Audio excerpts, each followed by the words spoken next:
ചോറിനൊപ്പം കഴിക്കാനേ പരിപ്പൊന്നും ചേർക്കാതെ വളരെ ടേസ്റ്റി ആയിട്ട് ഉണ്ടാക്കുന്ന ഒരു കറിയാണ് കേട്ടോ ഉണ്ടാക്കുന്നത്. അപ്പോൾ ഇത് ഉണ്ടാക്കാനായിട്ട് അധികം ഐറ്റംസ് ഒന്നും വേണ്ട. ഇത് ചുരക്കയാണ് കേട്ടോ. ഈ ചുരക്ക അധികം ആർക്കും ഇഷ്ടമൊന്നുമില്ല, പക്ഷേ ഈ ഒരു രീതിയിൽ വെച്ച് എല്ലാവർക്കും ഇഷ്ടമാവും. ചുരക്ക, പച്ചമുളക്, തക്കാളി, ഇത്ര ഐറ്റംസാണ് എടുത്തിട്ടുള്ളത്. അപ്പോൾ വലുതാക്കിയിട്ടാണ് ചുരക്ക മുറിച്ചെടുത്തിട്ടുള്ളത്. എല്ലാം കഴുകി എടുത്തിട്ടാണ് അരിഞ്ഞത് കേട്ടോ. നമ്മൾ എളുപ്പത്തിനായിട്ട് ഇത് ഞാൻ കുക്കറിലേക്ക് 3 കൂടെ ഇട്ട് കൊടുക്കുകയാണ്. എല്ലാവർക്കും ഇഷ്ടമാവും. ഒട്ടുമിക്ക ആൾക്കാർക്കും ഈ ചുരക്ക അത്ര ഇഷ്ടമില്ല എന്നാണ് എൻ്റെ അറിവ്. അപ്പോൾ ഇനി ഇതിലേക്ക് ഒരു 1/2 സ്പൂണോളം ഉപ്പും 1/4 സ്പൂണോളം മഞ്ഞൾപ്പൊടിയും ഇട്ട് കൊടുത്തിട്ട് വെള്ളം ഒഴിച്ചു കൊടുക്കാം. ഇത് വേകാൻ ആവശ്യമായിട്ടുള്ള വെള്ളമാണ് കേട്ടോ. നമ്മളിത് കറിയാണ്, അപ്പോൾ കുറച്ച് വെള്ളം ഉണ്ടായാലും കുഴപ്പമില്ല. അപ്പോൾ 1 കപ്പ് വെള്ളം ഒഴിച്ചു കൊടുത്തിട്ട് ഒന്ന് ഇളക്കിയെടുത്തിട്ട് നമുക്കിതിനെ അടച്ച് വെച്ചിട്ട് മീഡിയം ഫ്ലെയിമിൽ 2 വിസിൽ വരുന്നവരെ വെക്കാം കേട്ടോ. 2 വിസിൽ വന്നതിന് ശേഷം ഓഫ് ചെയ്തിടുന്നുണ്ട്. ഇനി നമുക്ക് തേങ്ങ അരയ്ക്കാം. തേങ്ങ ഞാൻ 1/2 മുറി തേങ്ങയാണ് എടുത്തിട്ടുള്ളത് കേട്ടോ. തേങ്ങ എടുത്ത് നന്നായിട്ട് വെള്ളം ചേർത്ത് അരച്ചെടുക്കാം.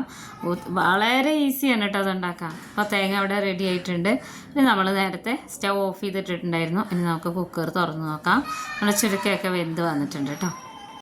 സാധാരണ നമ്മൾ പരിപ്പ് കറിയൊക്കെ അല്ലേ, ചുരക്കയുടെ കൂടെ പരിപ്പ് ഇട്ടിട്ട് പരിപ്പ് കറിയൊക്കെ അല്ലേ ഉണ്ടാക്കുക, പിന്നെ തോരൻ വെക്കും.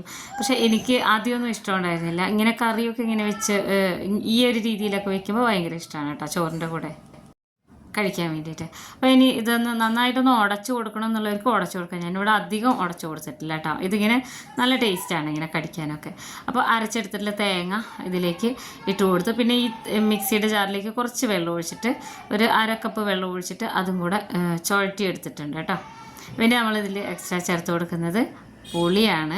പുളി ഇതാ 1/2 കപ്പോളം എടുത്തിട്ടുണ്ട്. കുറച്ച് കറുത്ത പുളി ആയതുകൊണ്ടാണ് ഇങ്ങനെ ഇരിക്കുന്നത് കേട്ടോ. പുളി ഒരു ചെറിയ നെല്ലിക്ക വലിപ്പത്തിലൊന്നും വേണ്ട, അതിനേക്കാളും കുറച്ച് ക്വാണ്ടിറ്റി മതി. നന്നായിട്ട് 1/2 കപ്പ് വെള്ളം ഒഴിച്ച് പിഴിഞ്ഞെടുത്താൽ മതി. പിന്നെ വീണ്ടും ഒരു 1/4 കപ്പ് വെള്ളം കൂടെ എക്സ്ട്രാ ഒഴിച്ച് കൊടുത്തിട്ടുണ്ട്. പിന്നെ ഇത് നമുക്ക് സ്റ്റൗവിൽ വെക്കാം. ഇതെല്ലാം മിക്സ് ചെയ്തതിന് ശേഷം നമ്മൾ സ്റ്റൗവിൽ വെച്ചിട്ട് ഇതിനെ തിളപ്പിച്ചെടുക്കണേ. അപ്പോൾ നമ്മൾ ആദ്യം ഉപ്പിട്ടിട്ടുണ്ടായിരുന്നു, പക്ഷേ നമ്മൾ ഇതിലേക്ക് കുറച്ചും കൂടെ ഉപ്പിട്ട് കൊടുക്കുന്നുണ്ട്. കാരണം തേങ്ങയും ഒക്കെ ഒഴിച്ച് കൊടുത്തുകൊണ്ട് തന്നെ കേട്ടോ. കറിക്ക് ഉപ്പ് വളരെ കുറവായിരിക്കും നമ്മൾ ആദ്യം ഇട്ട് ഉപ്പ് വെച്ച് നോക്കുകയാണെങ്കിൽ.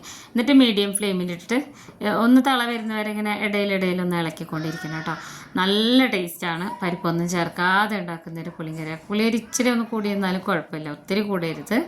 അപ്പോൾ ഇത് ഒന്ന് തിള വരുന്നത് വരെ ഞാനിങ്ങനെ ഇളക്കി കൊടുക്കുന്നുണ്ട്. ഇത് എല്ലാവർക്കും ഇഷ്ടമാവുന്നൊരു കറിയാണ് കേട്ടോ. ചോറിൻ്റെ കൂടെ ഈ ഒരു കറി, ഒരു പപ്പടമോ ഒരു ഉണക്കമീനോ ഉണ്ടെങ്കിൽ വേറെ ഒന്നും തന്നെ വേണ്ട. അപ്പോൾ അതാ നമ്മുടെ കറി ഇവിടെ തിളച്ച് വന്നിട്ടുണ്ട്. ഇത്രയേ ഉള്ളൂ. ഈ ചൂടുകാലത്തൊക്കെ കഴിക്കാൻ പറ്റിയൊരു കറിയാണ് കേട്ടോ, ചോറിൻ്റെ കൂടെ അധികം മസാലകളൊന്നും ചേരാതെ. അപ്പോൾ ഇനി ഇത് അവിടെ ഇവിടെയൊക്കെ തിള വരുമ്പോൾ തന്നെ നമ്മൾ ഓഫ് ചെയ്ത് വെച്ചിട്ടുണ്ട്. ഇത്രയേ ഉള്ളൂ. ഇനി നമുക്കിത് താളിച്ചിടാം. താളിപ്പിനായിട്ട് ഞാൻ കടായി സ്റ്റൗവിൽ വെച്ചിട്ടുണ്ട്. ഇതിലേക്ക് വെളിച്ചെണ്ണയാണ് ചേർത്ത് കൊടുക്കുന്നത് കേട്ടോ. നാടൻ ഐറ്റംസൊക്കെ ഉണ്ടാക്കിയെടുക്കുമ്പോൾ കഴിയുന്നതും വെളിച്ചെണ്ണ ചേർത്ത് കൊടുത്താൽ മതി. ഒരു 3 സ്പൂണോളം വെളിച്ചെണ്ണ, 1/2 സ്പൂണോളം കടുക് ഒന്ന് പൊട്ടി വരുന്ന സമയത്ത് നമ്മളിതിലേക്ക് ചെറിയ ഉള്ളിയില്ലേ, ചെറിയ ഉള്ളി അരിഞ്ഞെടുത്തതാണ്. ഒരു 5-6 ചെറിയ ഉള്ളി എടുത്തിട്ടുണ്ട്. ഒന്ന് മൂത്ത് വരുന്ന നന്നായിട്ടൊന്ന് ഇളക്കി കൊടുക്കണം കേട്ടോ. എനിക്ക് അത്യാവശ്യം നല്ല രീതിയിൽ ചോറിനാൻ പറ്റും ഈ ഒരൊറ്റ കറി ഉണ്ടെങ്കിൽ. പിന്നെ ഇത് സൈഡൊക്കെ ഇങ്ങനെ മൊരിഞ്ഞ് വരുമ്പോഴേക്കും തന്നെ ഇതിലേക്ക് ഞാൻ 1/4 സ്പൂണോളം ഉലുവയും കൂടെ ചേർത്ത് കൊടുത്തിട്ടുണ്ട്. ഇനി ഇതിൻ്റെയൊക്കെ കളറൊക്കെ ഒന്ന് മാറി വരട്ടെ കേട്ടോ. അപ്പോൾ അതാ നമ്മുടെ ചെറിയ ഉള്ളിയൊക്കെ ഇങ്ങനെ ആയി വരുന്നുണ്ട്. ഇതിലേക്ക് ഉണക്കമുളക്, ഞാനിവിടെ ഒരു 3 ഉണക്കമുളക് ഇതുപോലെ മുറിച്ചെടുത്തതും കറിവേപ്പിലയും കൂടെ ചേർത്ത് കൊടുക്കുന്നുണ്ട്. എന്നിട്ട് ഇതൊന്നും കൂടെ ഒന്ന് ഇളക്കി കൊടുക്കണം. ഈ കറിവേപ്പിലൊക്കെ ഒന്ന് ഈ എണ്ണയിൽ കിടന്നൊന്ന് മൂത്ത് വരണം കേട്ടോ. അപ്പോൾ ഇനി സ്റ്റൗ ഓഫ് ചെയ്യാം. ഇത്രയേ ഉള്ളൂ. ഇനി ഇത് നമുക്ക് കറിയിലേക്ക് ഒഴിച്ചു കൊടുക്കാം. നല്ല അടിപൊളിയായിട്ടുള്ള പുളിങ്കറി ഇവിടെ റെഡി ആയിട്ടുണ്ട്. അതും ചുരക്ക മാത്രം വെച്ചിട്ട് കേട്ടോ. എല്ലാവർക്കും ഇഷ്ടമാവുന്ന കറിയാണ്. എല്ലാവരും ഉണ്ടാക്കി നോക്കണം. വീഡിയോ ഇഷ്ടപ്പെട്ടാൽ ഫോളോ ചെയ്യാനും ലൈക്ക് ചെയ്യാനും കമൻറ്റ് ചെയ്യാനും മറക്കരുത്. ഉണ്ടാക്കി നോക്കി അഭിപ്രായങ്ങൾ അറിയിക്കണേ.